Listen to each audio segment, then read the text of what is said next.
Hey everyone, this is going to be a very important concept for you to understand about the work that I do. The first client I ever worked with on the topic of smoking. Quit smoking in, I thought it was 72 minutes. Never worked with anyone on the topic of smoking before.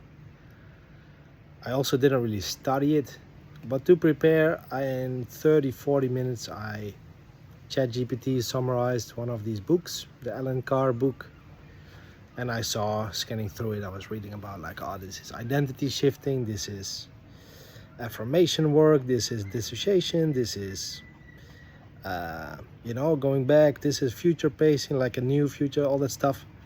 I'm like, okay, I understand these concepts here. So the guy came in the session and I did my work and we dug deeper.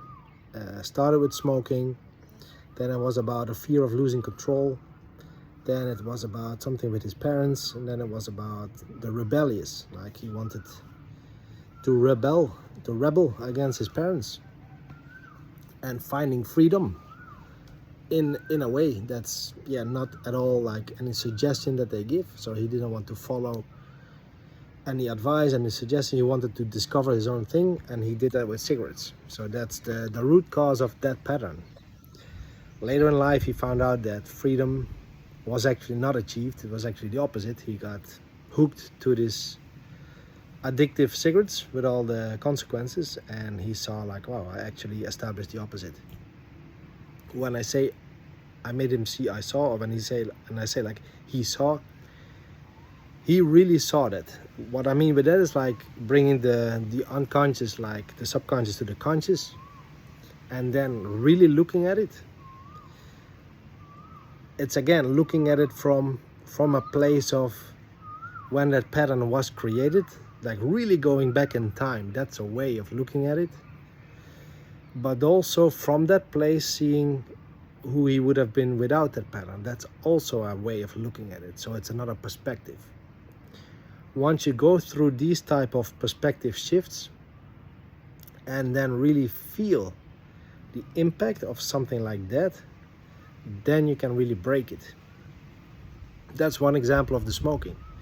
Recently I had a friend, he came to me like, hey, I have this thing, like if I'm in certain spaces, can be on a boat, can be in an airplane, it can be even in an elevator or in a 21st floor building when there is no electricity.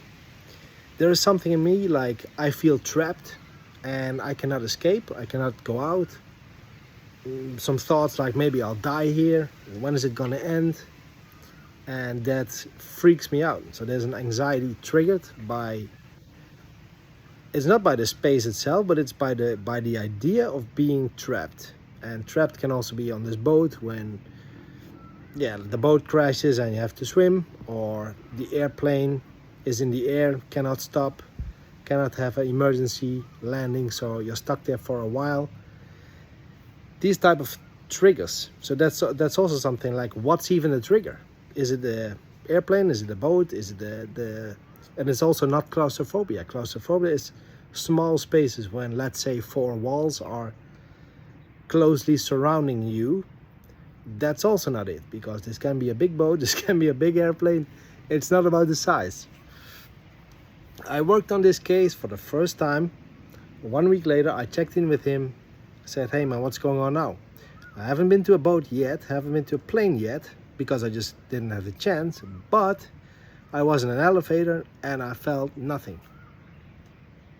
Okay, cool. I worked also with people who have gone through severe trauma, like sexual abuse. I personally haven't. I work with them, going back in time, doing the work, and suddenly they are free from that stuff. So why do I bring these 3 examples up? Why do I talk about this? We are 4 minutes in, so it's the hook is arriving now. The work I do has very little to do with the content someone brings. In other words, the content someone does bring it's a symptom of something way deeper. And I never work with this symptom. So let's say someone comes with porn addiction. It could be because he had an abusive father. Let's say someone comes in with smoking, he wants to quit smoking. Could be that he has had an abusive father. Let's say that someone comes in with sexual trauma. Could be that someone has an abusive father. But it also could be that something else happened. For me, the thing of the what has happened is not even important. What do I mean with that? Something has happened to someone, and at that time, at that moment in time, they created a meaning. That's what's important. So, I'll give you an example.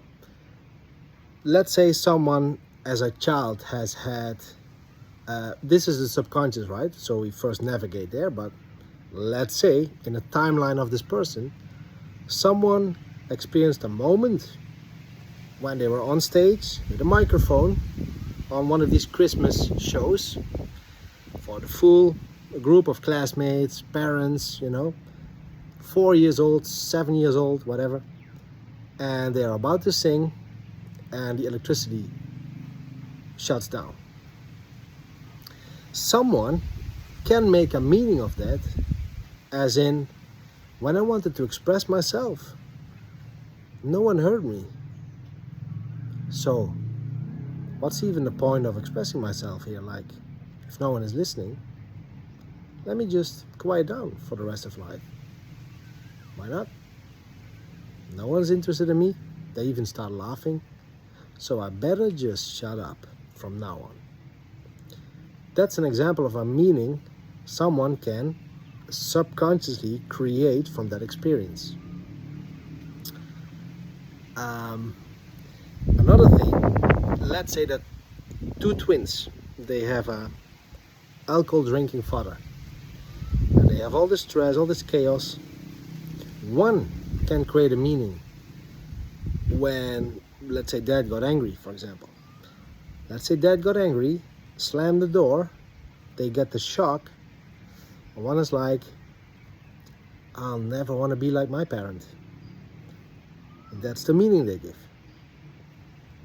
For someone else, the brother, the twin brother, might even give a meaning, a different one, where they end up developing the same pattern.